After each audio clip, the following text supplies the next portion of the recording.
Tanse, Selina Ntsigasan, Otse Notue Isweo Nukam, Wea Oche Waterhen Lake Eskiagan, Ekwa Namusum, Wea Oche Flying Desk Eskiagan, Ot Egwa Nigawe, We Monasquia.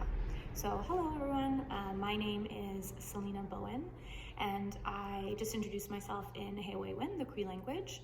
I really love getting to practice speaking, and so getting to introduce myself in Hewewen is a great chance to do that, as well as beginning in a good way and just letting you know where it is that I come from. So my mother is a settler, and I grew up with her on the lands of the Cowichan people as an uninvited guest. And on my father's side of the family, my grandmother is from Waterhen Lake First Nation, and my grandfather is from Flying Desk First Nation. My pronouns are she, her, and today I am joining you from the unceded ancestral and traditional territories of the Musqueam, Squamish, and Tsleil-Waututh peoples.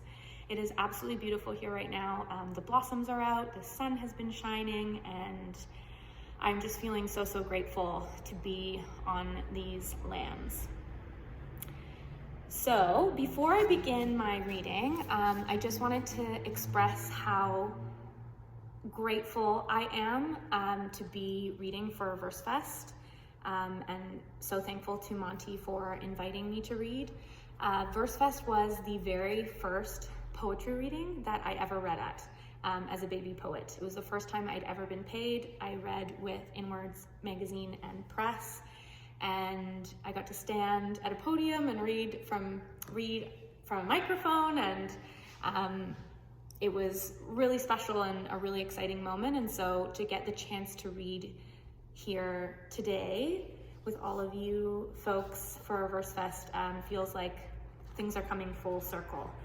So today I'm going to be reading from my debut poetry collection, Undoing Hours, which is out with Nightwood Editions, and I encourage you to go buy a copy if you haven't already.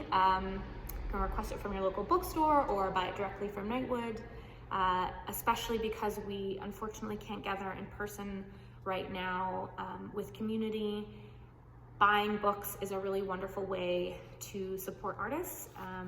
I know there's been so many incredible releases this spring that I'm just spending all my money, but I'm imploring you to spend more and pick up a copy of my book.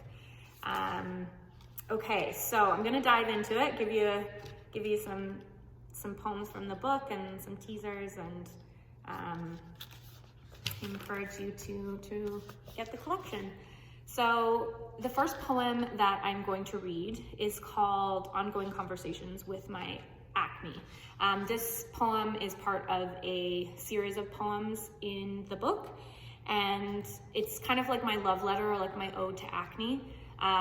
You can't necessarily tell because I have makeup on, but I used to have quite bad cystic acne on my cheeks, and I still have scarring from it.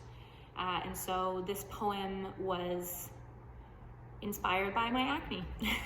So, Ongoing Conversations with My Acne. You are like a once known animal in the sky of my face, a pattern of bloated stars, running the territory of my cheeks in wolf form, teeth that pop, snarl, and grow, only to eat away the day near mirrors. You feel so grand I could cry, a blueprint of oil. On the bus ride home from work at night, I can barely see the planets burning above us, bending through the window. In the thesaurus, constellation comes up with luck, future, and circumstance. My circumstance is Mum, driving her car into a culvert, seeing photos afterwards, flash bright on the underbelly of the engine, parts unmoving and foggy at night. How you change is well documented in a selfie album. Images of us angled toward light like fireweed. The future is my cousin in a dream where bugs leak from her body, teal beetles that reflect the syllabus of Earth rearranged. The luck isn't always easy to find, like my attempts to be funny in a poem. Auntie dries her hair in the bathroom. Cookum's slippers shuffle across beige carpet. Dreams I keep having. You float off my face like raspberry red bubbles. Remind me where we come from, part prairie, part invasion. You are me made uneven, pushing your way into this world during sleep. I don't always understand dreams, though, even when I know I should listen. You heal over time into a lake, into a latch of memory.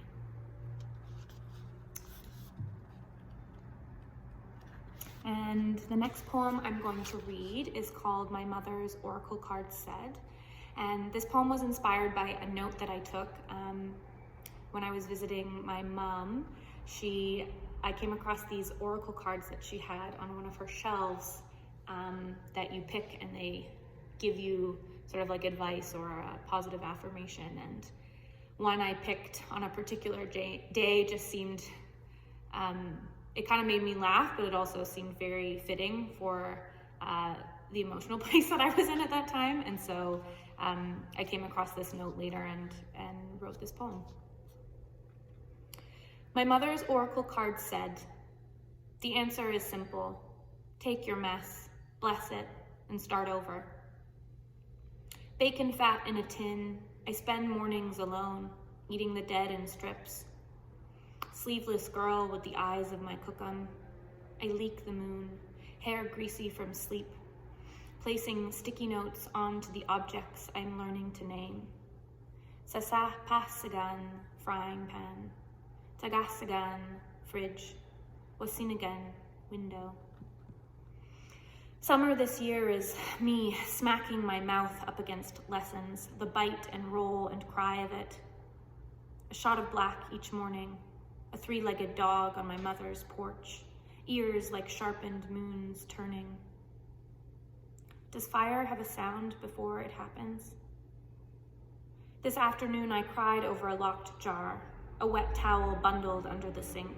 I cried over nothing and everything, breath swollen with the month. Time a circle in parallel all at once. My mother's radio singing for water. There are 840 fires, count undone. 1,000 possible lakes underneath this kitchen raging. Ask ourselves, how did we get here?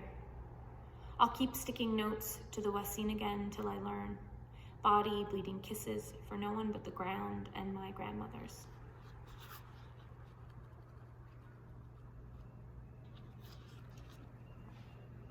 This next poem is called Basta, which means flood in Nehewewin. Basta. The way an ice cube melts in the pocket between your teeth and cheek. I want to soften into my own body, move beyond this hour into the now of gentle futures, the nows of summers all glitter and hopscotch, joys, signs in Nehewewin neon LED, Kiam. What I mean to say is, I meant to make something more of myself today. I can't just say I want to learn the words, Sagah Hitowin and Pim Matesi. In Nehewewin, colors are verbs, things are being blue, are being green. And inside my fridge, last night looks like circles of creamed fat gone sour, half a lime on a box of eggs. Inside my mouth is a flooding apartment, where a fig plant grows a mushroom at its root, where I circled the floor, mispronouncing words and laughing with a snap and wave of breath everywhere. Cupboards and salt floating through this world down moss-soaked stairs. How grammar knows us. How I'm learning to hold it together and undo myself in the city. To take my tongue off and put it on again. A bright neon pink sign. Don't you dare be ashamed. Don't you dare be shy. So this poem that I just read is inspired partly by the artwork of Joy T. Arcan, who is a absolutely brilliant visual artist and creator from the Muskeg Lake Cree Nation. If you haven't seen her work, I absolutely demand that you Google her right now. Her work is just breathtaking, and in particular, her series, that she did, where she placed Cree-syllabics on different signs on the prairies, so on gas stations and different places. Just inspired me so much, and it was so wonderful to see what it would look like if the language from that land were represented on signs in the way that she imagines in her pieces.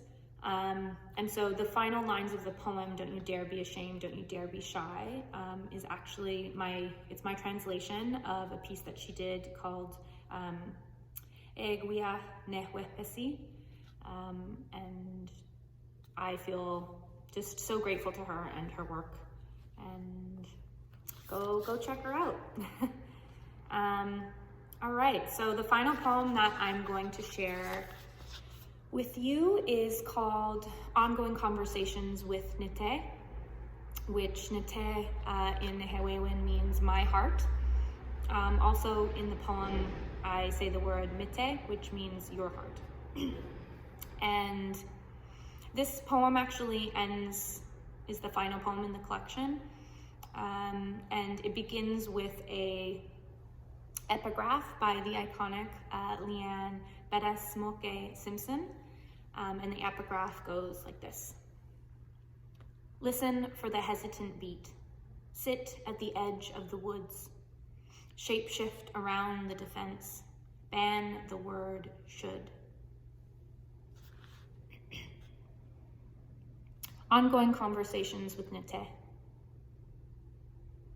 You are enough when a shower and a Grey's Anatomy episode radically alters your day. When you become aster, beating lilac yellow, antlered with hope. That first night on Citalopram, you clap so hard inside me, an applause of blades sharpens my dreams. Moonstruck and nervous, I'm awake even when I'm sleeping. I scotch tape you to the sky, watch you pulse like an intersection above, directing each decision I've made back at me. I didn't move for a man I loved. I'm still waiting for Notawi in a crowded apartment. You are enough when scrambling eggs, when checking the mail in sweatpants is all you can do for today. Your tributaries bend toward the people you love, branches of you held by them, carried through muscle memory. It's what we do in the afterspace of regret that matters. Now, you flood through this life into another. The TV version of yourself, bloody and exposed on the table. A bomb tucked against your right atrium. Drama's apex. Meredith's hand touching Mete of what we've been afraid of lately. The bright red possibility we can destroy ourselves from the inside out. Even if we've eaten our eggs, even if we care, it's okay to wonder, are we going to be okay? The miraculous thing is, you can stay alive outside of me. You can move body to body, time through time, and survive. So, hi. Thank you again. This was so wonderful to get to read for VERSeFest, and I encourage you to go and pick up Undoing Hours. So, hi, thank you so much.